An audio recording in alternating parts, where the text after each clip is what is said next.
Ketemu lagi tips Entrepreneurship Innovation Program by Saejo. Assalamualaikum warahmatullahi wabarakatuh. Kita ketemu lagi setelah sekian lama kita absen. Ya, hari ini sudah hadir di depan saya, ya, anak muda, ya, yang luar biasa, ya. Namanya adalah Michelle Arsad. Ya. Michelle Arsad, Michelle ya, panggilnya Michelle ya. Ya, makasih Michelle sudah hadir di studio kita ya. Nah, Michelle, ini sudah ada nih di depan saya produk-produk yang luar biasa ya. Tapi sebelum kita bicara produk, Michelle bisa ceritain apa yang Michelle kerjakan saat ini dengan produk ini? Ya, saya sekarang adalah CEO dan founder dari Aquabloom. Aquabloom adalah sebuah perusahaan biostimulan berbasis rumput laut. Jadi kami ngambil rumput laut asli Indonesia, kami tanam juga sendiri ya di Indonesia Timur khususnya. Dan setelah itu kami proses untuk menjadi pupuk dan penambat pupuk, jadi biostimulan untuk tanaman, untuk bisa meningkatkan hasil panen untuk petani. Jadi dengan cara begitu kami tujuannya biar dari laut ke ladang gitu ya. Jadi dari petani laut, petani rumput laut juga diuntungkan, dan petani ladang juga diuntungkan karena yieldnya mereka bisa naik gitu. Nah, jadi karena kita emang missionnya itu is to unlock the potential of Indonesian seaweed. Gitu. Sebenarnya seaweed itu kan bisa banyak ya Pak ya, bisa untuk agriculture, untuk peternakan, untuk farma, tapi kita mulai dulu di pertanian. Michelle, nah ya kan Michelle ini kan masih relatif muda lah ya, dan kemudian juga lulusan dari luar negeri ya, dari Amerika ya, kemudian jurusannya pun jurusan teknik kimia ya kan ya. Kenapa sih menjadi pengusaha, jadi technopreneur, nggak pilih kerja? Mungkin bisa cerita sedikit deh pengalaman sebelum jadi technopreneur nih, ya kan? Sempat pernah menjadi staf-stafnya presiden ya? Bisa cerita sedikit? Iya. Jadi sebelum menjadi pengusaha rumput laut atau biostimulan ini, saya sebelumnya kerja ada beberapa. Pertama saya kerja dulu di management consulting ya, di McKinsey & Company. McKinsey, perusahaan besar ya, McKinsey ya. Perusahaannya lumayan besar. Kerja di sana cukup lama 4 tahun. 4 tahun. Sebagai apa? Sebagai konsultan sih. Jadi dari CA namanya BA terus naik ke associate gitu, junior associate. Nah, setelah itu saya sebenarnya sempat beberapa kali take a break lah dari McKinsey. Pertama kali saya pergi untuk bikin yayasan persampahan di Bali. Dan setelah persampahan. Jadi gimana caranya untuk nyortir sampah dengan cepat gitu. Nah, setelah itu kedua kalinya saya jadi policy advisor di Sierra Leone. Jadi ada negara di Afrika Barat namanya Sierra Leone gitu kan. Nah, di sana saya ngurusin sampah Sierra Leone juga gitu. Nah, jadi setelah itu baru ketiga kalinya saya baru setelah itu kan saya ngerasa ngapain ya saya ngurusin negara orang gitu kan. Mungkin lebih baik saya ngurusin negara sendiri. Dan memang saya dari awal passionnya itu ke impact ya. Dan kalau mau impact sama banyak orang kan kata orang kan harus di pemerintahan ya. Jadi saya coba kerja di pemerintahan menjadi pembantu asisten staf khusus presiden gitu. Luar biasa. Ya, jadi pembantunya asistennya. Berapa lama itu? Berapa lama? Saya 1 tahun. 1 tahun. 1 tahun di situ. Banyak belajar. Stafnya Bevara ya? Belva Devara dan Ayu Kartika Dewi. Berarti sering ketemu presiden dong waktu itu? Karena COVID mungkin tidak. Pas COVID ya? Iya, saya lebih banyak menyiapkan berkas untuk bos saya ketemu presiden. Luar biasa. Masih junior lah saya. Kalau setahun ya di sana ya. Nah, kemudian setelah itu? Setelah itu saya karena at this point udah banyak pengalaman di peryayasanan dan yang aneh-aneh gini, jadi teman saya ngajak saya untuk bikin yayasan pertanian gitu. Saya bantuin. Jadi Yayasan Pertanian itu saya kerjakan. Kita bikin program namanya Bertani untuk Negeri, itu kayak Indonesia Mengajar tapi untuk petani ya. Petani, Jadi anak perusahaan pertanian, anak perusahaan peternakan 6 bulan gitu lah ya, kayak 6 bulan KP gitu di petani beneran dan peternak beneran. Jadi in a way jadinya dua-duanya benefit ya. Jadi anak S1-nya ini jadi tahu, bukan hanya tahu teori tapi dia lihat gitu kan. Sedangkan orang petaninya mungkin jadi terupdate dengan informasi terbaru gitu. Jadi itu sih yang aku lakukan. Nah, tapi dari situ aku belajar bahwa wah, petani Indonesia itu memang dari awal aku even di McKinsey pun projectnya banyak agriculture ya, tapi memang passion saya di sana. Cuman waktu kerjain di Yayasan Pertanian ini saya jadi sadarlah bahwa wah, ini masalah petani di Indonesia kita bilang miskin dan lain sebagainya, sebenarnya tidak harus seperti itu. Kalau misalnya bisa lebih produktif kan, kayak misalnya ya di Indonesia kita produktivitas padi itu 5-7 ton per hektar ya. Kalau di Cina 10-12 ton hektar. Kan. Itu kan bedanya itu sangat signifikan. Nah, itu makanya saya pikir waktu itu apa nih yang dibutuhkan sama petani, kenapa ya, kan lahan aja, kita juga lebih subur kok tanahnya gitu kan ya. Jadi dua hal, yang satu pengetahuan of course gitu kan, dan yang kedua juga kualitas dari benih, pupuk kan, dan pestisida. Jadi makanya waktu saya lihat rumput laut, saya langsung pakai rumput lautnya untuk jadi biostimulan supaya bisa menstimulat pertumbuhan dari tanaman ini, supaya bisa naikin produktivitas per ton, per hektar. Ya. Nah, tapi sebelum ke situ lagi nih, mungkin bisa sekilas. Ini kan sudah sempat kerja. Banyak anak-anak muda di sana ya, ya, daripada jadi pengusaha susah-susah turun ke petani gitu kan, ke laut jauh lagi di daerah pulau gitu kan ya. Kalau kerja di perusahaan-perusahaan besar kan enak, gajinya besar, nggak susah. Kenapa sih kamu mau susah-susah jadi technopreneur? Karena menurut saya itu caranya untuk impact besar buat negara ya, buat orang-orang. Saya memang dari dulu itu mungkin motivated by impact gitu kan. Kalau bisa banyak membantu orang kan, nah itu menurut saya itu sesuatu yang membuat saya motivated gitu kan.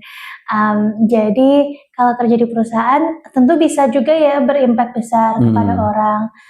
Cuman mungkin kita tidak punya freedom untuk menentukan siapa yang kita mau bantu dengan cara apa gitu kan. Itu sih. Luar biasa nih, Michelle, kamu cita-citanya ya, luhur sekali.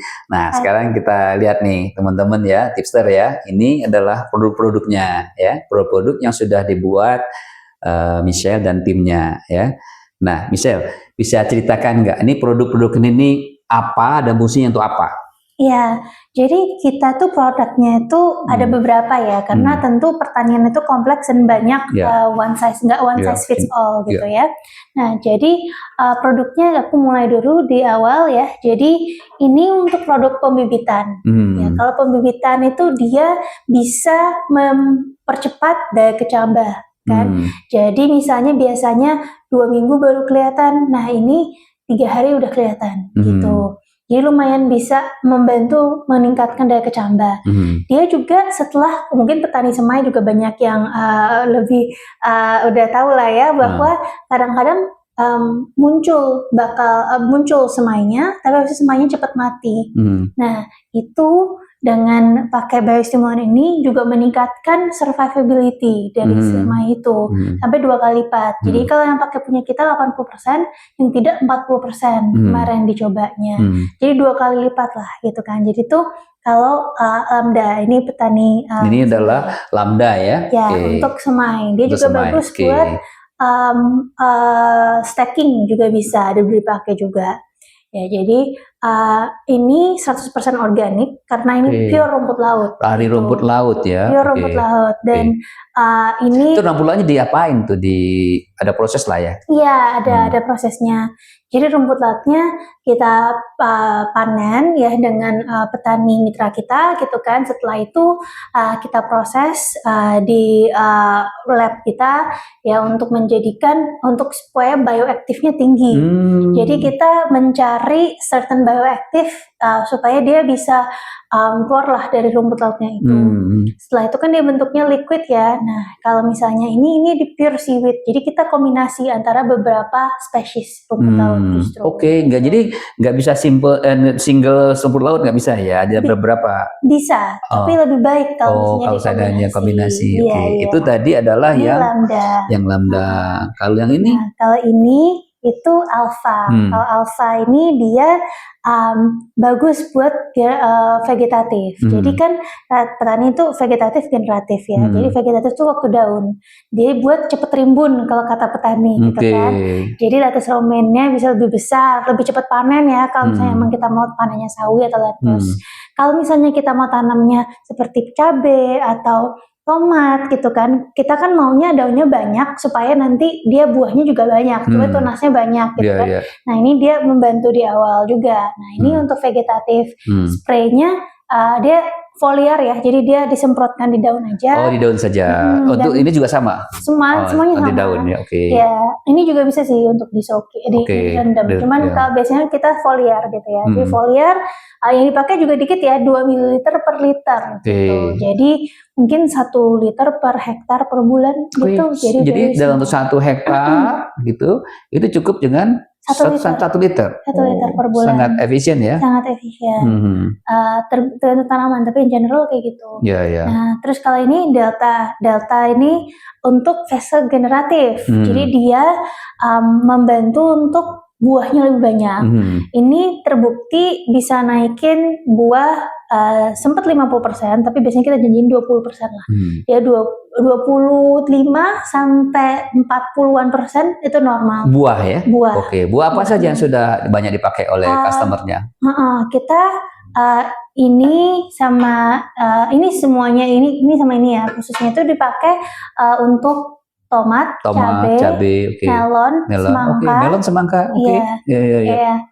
Terus jagung, padi udah pernah dicoba juga, gitu kan. Kita juga bisa kalau untuk leafy greens yaitu sawi, lettuce, semuanya udah pernah juga. Buncis, terong, timun, yang horticulture itu udah banyak lah, gitu kan. Kita juga sekarang lagi trial untuk teh dan tembakau. Jadi banyak sekali ya sayuran, buah-buahan yang bisa menggunakan biostimulus ini dan memberikan benefit. Kan berarti kan ini kan mereka harus beli, ada uangnya. Nah sekarang kalau dengan ada uangnya ini berapa banyak returnnya? Bisa dihitung nggak itu? Pernah kita hitung ROI-nya 30 kali. 30 kali, luar biasa. 30 kali. Karena yang dipakai kan dikit, tapi dia bisa naikin yield 20%. Ya, jadi kita kemarin hitung untuk tomat ya, itu 30 kali. Kan kalau untuk cabai lebih tinggi sedikit gitu ya. Tapi beda-beda, tapi in general kita memang selalu aim ROI-nya tuh harus 30 kali, 10 kali gitu kan. Luar biasa. Jadi memang kita ya misalnya kayak kita kemarin coba di padi baru naik 7%. Wow, itu not good enough. Kita harus naik lagi. Iya. Misal tadi kita bicara ini biostimulus, kemudian memberikan ROI yang cukup tinggi untuk petani. Terus yang sudah pakai berapa banyak nih customernya? Apakah B2C atau B2B channelnya? Iya, jadi kita udah ada yang beli both B2C dan B2B. Kalau B2B itu kita target beberapa petani yang besar gitu ya, yang mungkin punya 50 hektar management gitu kan. Terus golf course juga, kuburan juga gitu. Yang penting ada lahannya besar gitu kan, itu B2B. Kalau B2C sebenarnya kita udah mulai coba jual kecil-kecil ya di Cianjur. Mulai dari karena demo produk kita di Cianjur, Pak. Jadi waktu kita coba di sana, petaninya suka. Petani bilang, oh ini bagus nih, bisa nggak kita beli gitu. Waktu itu belum ada label, belum ada apa-apa. Kita Ya udah Pak, ini sisanya berapa ya? Terus tiba aku tanya, Mbak harganya berapa ya? Ya, Baru ya, kita ya. jual dari situ sih mulai. Nah sekarang udah mulai mau, udah kira-kira 40 petani lah yang udah beli. Sudah 40 petani, kemudian itu yang B2C, kemudian kalau B2B sudah berapa perusahaan yang beli? Baru 2 Pak, tapi Dua kalau ya. yang lagi Tapi trial besar ada ya, berapa? 10-an. Apanya? Ya. Kalau yang lagi trial ada 10-an. Oh, trial 10-an. Oh, trial sekarang 10-an, Ya. kemudian 2 sudah jalan. Iya. Berapa hektar yang paling besar? 50 hektar. 50 hektar, besar ya? Iya, iya. Nah, Michelle, tadi kan cerita, ini dari rumput laut, ya, bisa ceritain nggak bagaimana caranya bekerja sama petani, dan berapa banyak petani, dan di mana nih petaninya? Iya. Kan tadi bicara impact ya? Iya. Jadi petani rumput laut itu di Indonesia, ternyata Indonesia itu produksi 30% dari the world seaweed. Oke, jadi 30% rumput laut dunia itu disuplai dari Indonesia. Iya. Luar biasa ya? Iya. Jadi kita memang sentral produksi rumput laut. Tapi petaninya nggak kaya-kaya? Enggak. Kenapa? Karena kita ekspor raw, kirim ke Cina. Oh gitu. Jadi Cina itu dia nggak punya rumput laut, diimpor semuanya, tapi tetap menang dia. Iya. Jadi itu. Terus banyak lebih ke karena hilirisasi rumput lautnya itu masih single end use ya. Jadi sangat tergantung harga komoditas. Jadi dia kadang-kadang rumput laut tuh bisa sampai setinggi 40.000 per kilogram. Terus kadang-kadang bisa sampai 17.000 per kilogram atau 15.000 per kilogram. Nah, dengan ini goncangan-goncangan kayak gini kan pasti yang paling tidak diuntungkan itu petani ya. Karena petani kan jadi korban spekulasi gitu kan. Kadang-kadang tinggi, kadang-kadang rendah, kadang-kadang dia jadi susah dia planning dia bisa dapat berapa. Kalau dia waktu tanam pakai bibit waktu harganya tinggi, dia jual waktu harganya rendah, kan jadinya kurang ya gitu. Sudah berapa petani yang dibantu? 100-an. 100 petani, wah luar biasa. Di daerah mana? Di Sulawesi Tengah, Sulawesi dan di Tengah, Bali Utara. Berarti kamu sudah pernah ke sana dong? Udah sering. Sering ya, waduh. Sering di Trans Sulawesi. Waduh, luar biasa jauh perjalanannya ke lewatin pulau, pantai, laut ya. Iya. Tapi seru sih Pak. Seru ya. Seru. Kayak bener-bener tanam di laut gitu. Jadi kita benar-benar ada fondasi di tengah laut itu kan. Terus petaninya itu kalau lagi tanam rumput laut tuh nggak bisa pakai perahu mesin ya. Jadi harus pakai dayung sampai ke sana. Berapa lama tuh mereka biasanya ke laut itu sehingga balik lagi? Biasanya berangkatnya jam 5 pagi, terus jam 5 atau jam 6, pulangnya jam 11. 11 siang. 11 siang, supaya mengejar ombak ya. Jadi harus itu. Iya. Itu kalau di situ, jadi setiap hari harus sana cuci rumput lautnya gitu kan. Jadi biasanya di tempat-tempat kayak gini mereka itu hanya punya satu, susah dapat buyer. Bahkan bukan tentang mereka rumput lautnya ada atau mereka bisa tanam atau enggak, karena mereka udah susah tanam, pengusahanya nggak mau beli. Iya, itu kan problemnya. Jadi dia sudah tanam, kemudian nggak bisa jual. Tapi dengan kamu bisa beli. Jadi kita konsisten off-take kerja. Karena kita kan produksinya bukan berdasarkan spekulasi. Sedangkan biasanya mereka kan jual ke eksportir. Eksportir kan bisa kadang-kadang jual, kadang-kadang tidak. Kalau kita kan setiap hari harus produksi. Iya. Ya tentu tadi kamu udah sampaikan juga ke depan banyak value yang bisa diberikan, walaupun mungkin belum sempurna lah sekarang ya, pasti ada ke depan bisa lebih baik lagi gitu kan. Oke. Nah itu jadi barangnya dari Sulawesi mana?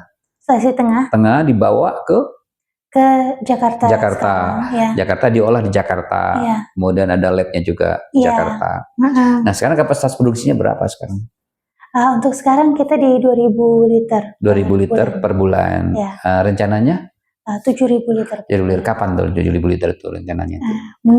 Saya harap dalam waktu 1 tahun ke depan. Setahun depan ya. Oke, luar biasa.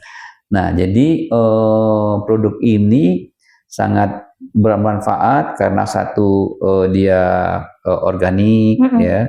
Kemudian bisa mendapatkan return yang lebih besar untuk petani maupun untuk pengusaha yang bergerak di bisnis perkebunan ya.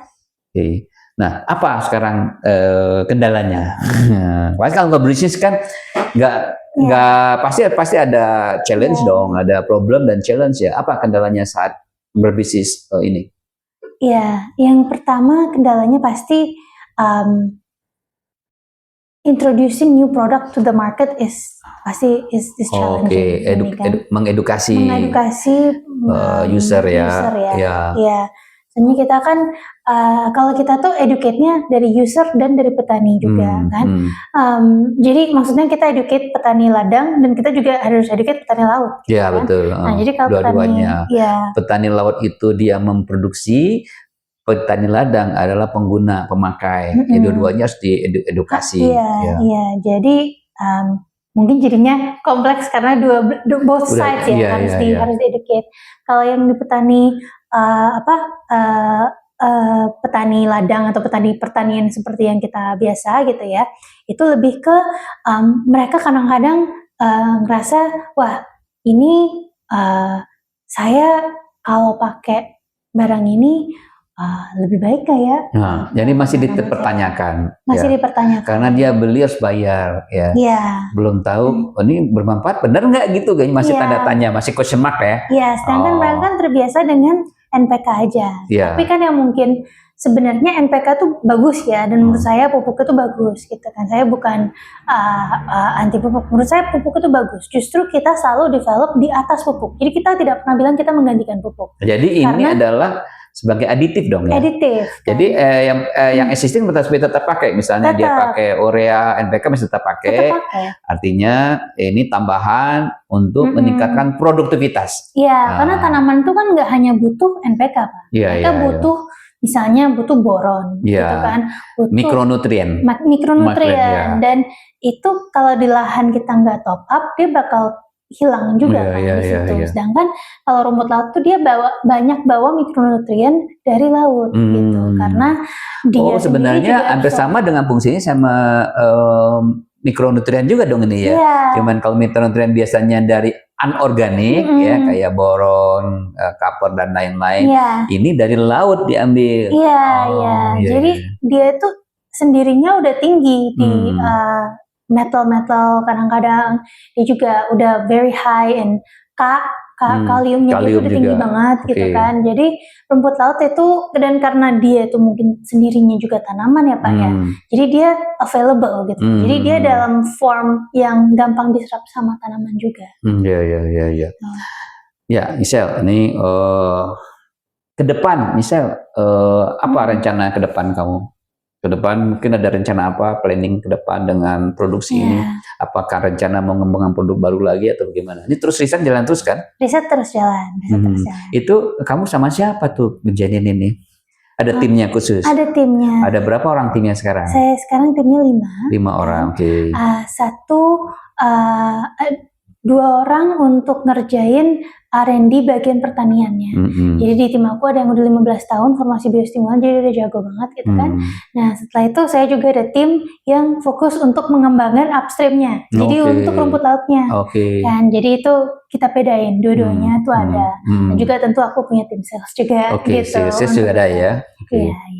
Tapi ini sekarang belum ada di ini ya, belum ada di online ya. Belum, karena izin edarnya masih kita urus. Ya mudah-mudahan segera diurus izin edarnya. Online ada. Online sudah ada. Online sudah ada. Tokopedia ada. Ya, memang ada kendala juga. Jadi sekarang lagi progres untuk mengurus izin edar ya. Iya. Bertahap lah ya, pelan-pelan ya. Iya. Apalagi ininya challenge-nya? Apa ya? Kamu sudah happy dengan sekarang?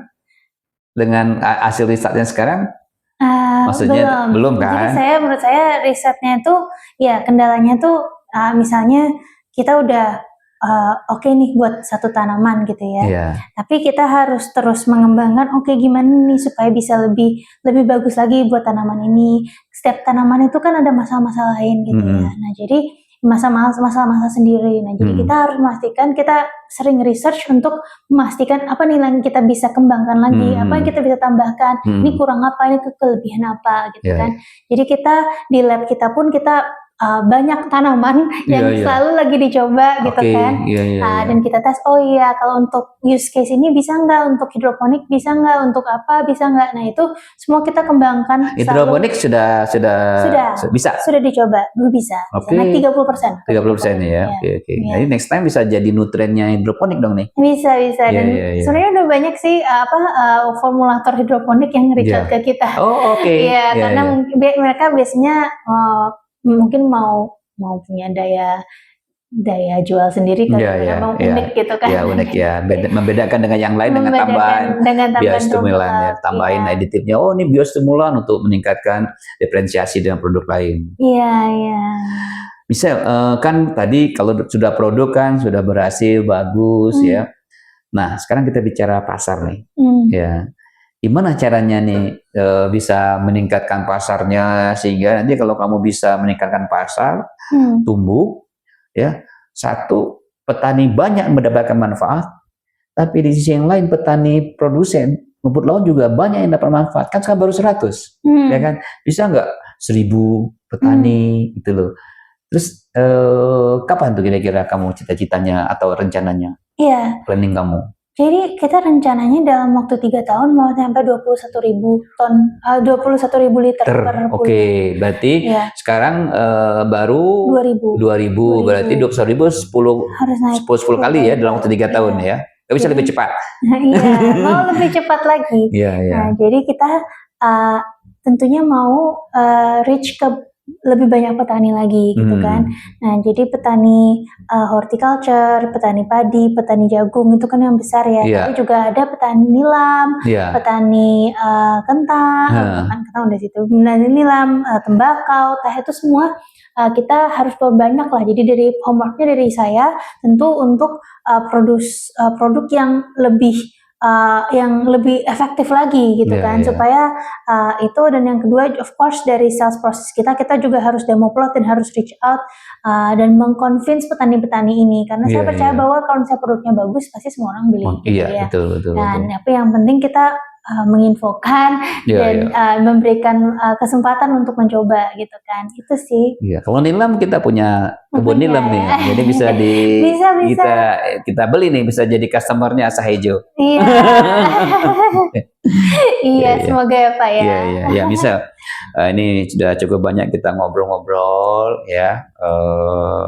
Nah sebelum kita tutup gitu ya, apa kira-kira harapannya ya kepada pemerintah, mungkin regulator, kepada petani, apa kira-kira pesan-pesan, atau kepada teman-teman nih yang lagi juga nih, teman-teman yang ingin berusaha ya. Ini pengalamannya Michelle, walaupun masih muda tetap bersemangat gitu ya di tengah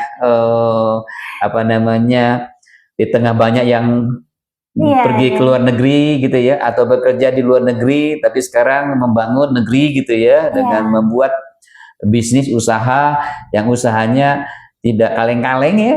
Ini usahanya teknologi banget gitu ya, kemudian unik gitu ya, dan luar biasa gitu ya. Gimana kira-kira? Kalau harapan atau mungkin pesan gitu ya, kalau dari pemerintah, saya sih kira pemerintah udah support banget nih untuk hilirisasi gitu kan. Ya mungkin untuk izin edarnya saya mungkin yang saya tahu juga pemerintah lagi kerjakan itu membuat kategori untuk biostimulan, supaya lebih lancar lah proses izin edarnya gitu kan. Jadi semoga itu cepat tereksekusi gitu kan, supaya produsen-produsen kayak gimana kami dimudahkan gitu kan. Artinya dimudahkan perizinannya ya untuk teman-teman di Departemen Pertanian yang ngurus perizinan ya.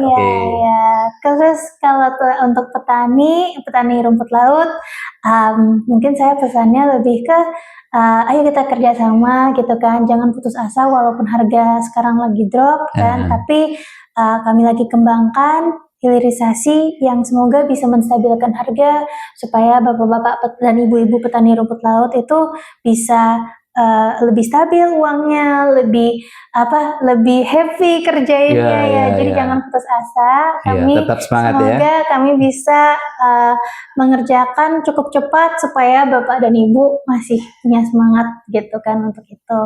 Yang kedua, kalau untuk petani ladang, silakan beli produk kita gitu kan. Ya nih teman-teman beli ya produknya nih ada nih.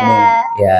Kalau mungkin ragu, mungkin bisa kontak tim saya, bisa kontak saya. Bisa disupport juga kan tuh, maksudnya edukasinya segala macam bisa ya. Tidak hanya jual produk lepas enggak kan, maksudnya bisa ada penjelasan segala macam. Ada penjelasannya juga gitu. Dan kalau misalnya bisnis kita juga bisa sampel ya. Gitu.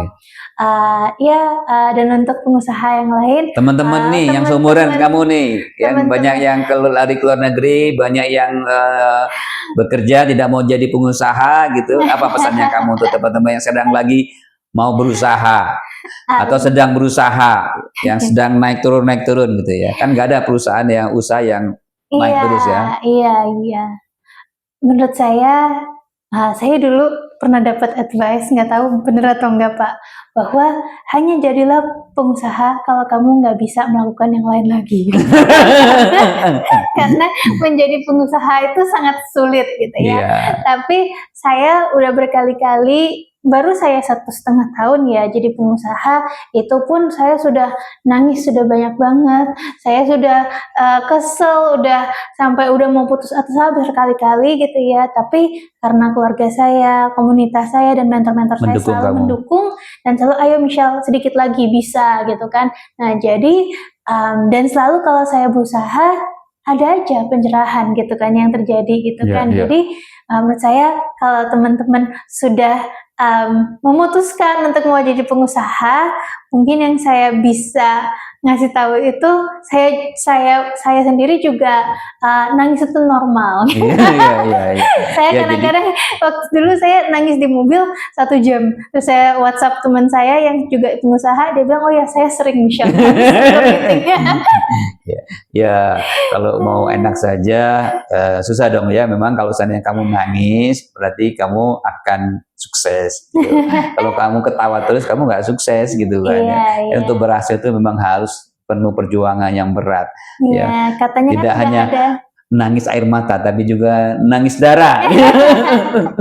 Ya kan. Jadi dulu perjuangan pahlawan-pahlawan pendiri founding father kita kan juga berusaha dengan semangat, dengan kegigihannya dia, dengan darah ya. Masa kita tidak mau mengisi kemerdekaan dengan cuma air mata. Iya benar banget, semoga ya Pak ya. Ya baik kalau gitu Tifter semua ya, sudah cukup waktu kita ngobrol-ngobrol sama Michelle dan dalam perjalanan untuk menuju kesuksesan. Ya mudah-mudahan usahanya Michelle ya bisa sukses ya, dan tetap semangat ya, bagaimanapun juga ini adalah cita-cita yang mulia, kemudian cita-cita yang memberikan impact seperti yang kamu tadi niatkan gitu ya. Ya mudah-mudahan ini juga segera berhasil gitu ya, dan mudah-mudahan nanti tidak nangis air mata tapi tetap ketawa. Makasih Pak, makasih. Baik teman-teman semua, sekali lagi terima kasih atas pertemuan hari ini. Mudah-mudahan ini juga memberikan semangat motivasi kepada teman-teman yang sedang berusaha, yang masih muda ya. Baik, makasih sekali lagi. Sampai ketemu lagi. Assalamualaikum warahmatullahi wabarakatuh. Waalaikumsalam.